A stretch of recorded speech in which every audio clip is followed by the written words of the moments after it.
Well, this is Four Brothers, and this is probably gonna be an interesting video, but this is one of the topics I'm really gonna have to go ahead and say that, I really don't know how many people don't ever consider to go ahead and, at times it's like as much you get a vehicle and stuff or buying these things, and here's the things I'm saying that, but is this stuff cans of worms or either this stuff a freaking joke?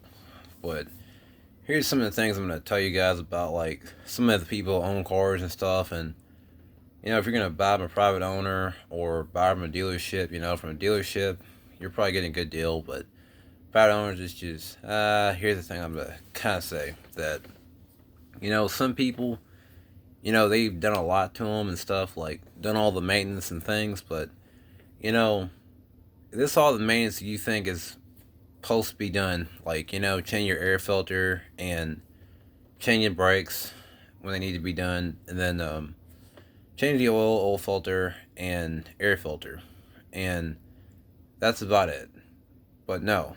But here's the other thing about that, it's like, okay, even though if the tie rods or ball joints, control arms, when they go out and stuff, you're just getting kind of rusty or something like that, or starting to get rust on them, and okay, they're starting to get rust, like really bad rust. If it's not that bad, sand it and then undercoat it. But the thing is, here's one thing I'm also going to mention that some people don't ever consider do have this stuff, like the parts about the engine's maintenance and stuff like that. It's like, if it goes out, they'll fix it.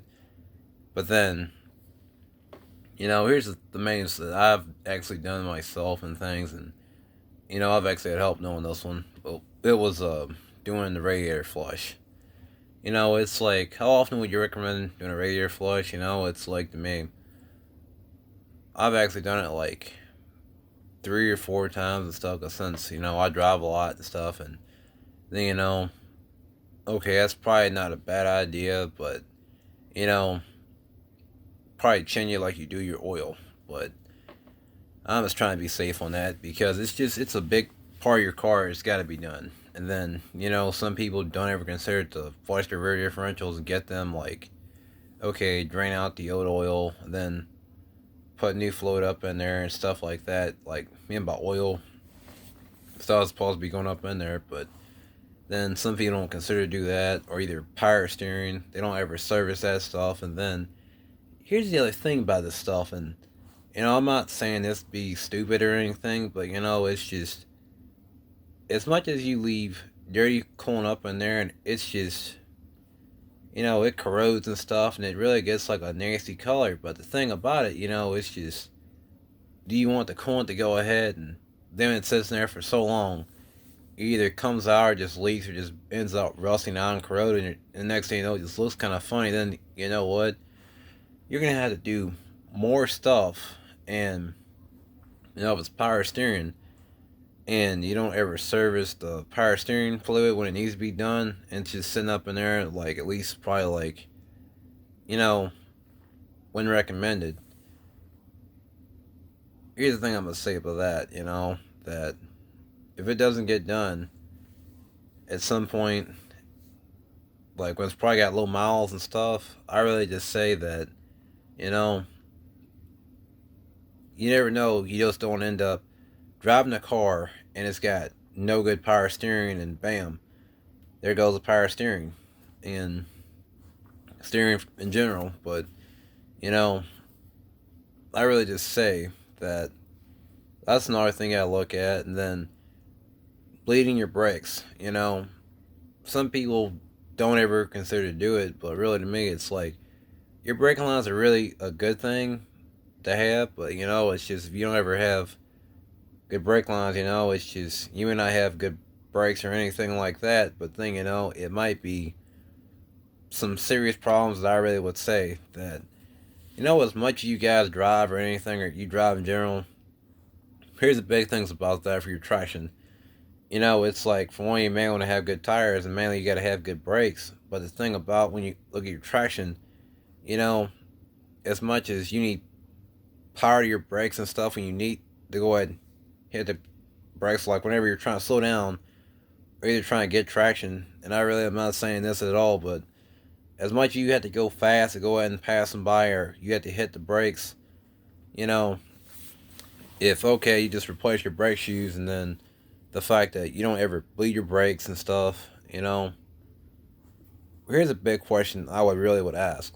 What are you gonna do if your brakes go ahead and give out and they're not functioning like they should? And okay, bam, it's got problems. And I really just say that a lot of these people, they don't do recommended maintenance. For one, like, here's the thing I'm gonna say about that. Some people, they drive their cars a lot of miles and stuff, like probably 2 or 3, 4 or 5 hundred some thousand miles, and you know they put good oil up in it. They had the same original transmission up in it because they went ahead and serviced the transmission like they should.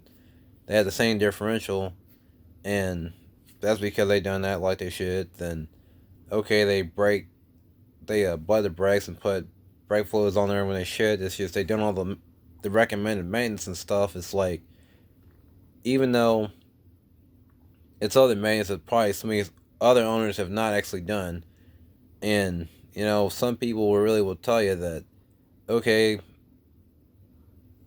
it'd be good to see your vehicle hit 100,000 some miles, or either 200, 3, 4, 5,000 miles on it. But the thing about that, you know, some cars don't even probably make it to about 200 some thousand. And I'm not saying this to be funny, but it's like, for the fact that gas engine and stuff, and, a lot of people, like, I really hate to say this, but it's like they kind of like abandon their maintenance and stuff and just say, we're not doing this stuff. It's not recommended. Okay, I don't think this stuff is necessary. But the thing is, a person who's not going to do is bleed the brakes, replace their power steering fluid, not do the radiator fluid and stuff.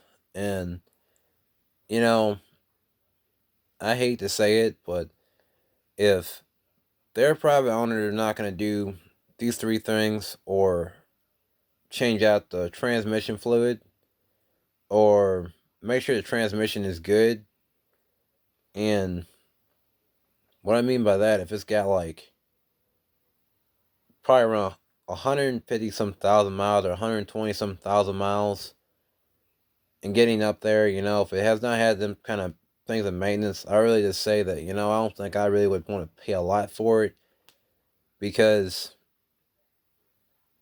it might have more things like, someone's going to end up probably failing, and you might end up getting bad fuel economy or something like that, or, either a bill is going to cost you like, when it's coming to maintenance when you go to a repair shop. And the thing about that, you're probably going to ask, how much is it going to cost? Maybe probably around thousand some dollars. It's just, there's a lot to these newer cars, and it's tricky on how they make these things. So like, comment, subscribe, and I will have another video probably this weekend. Alrighty, peace.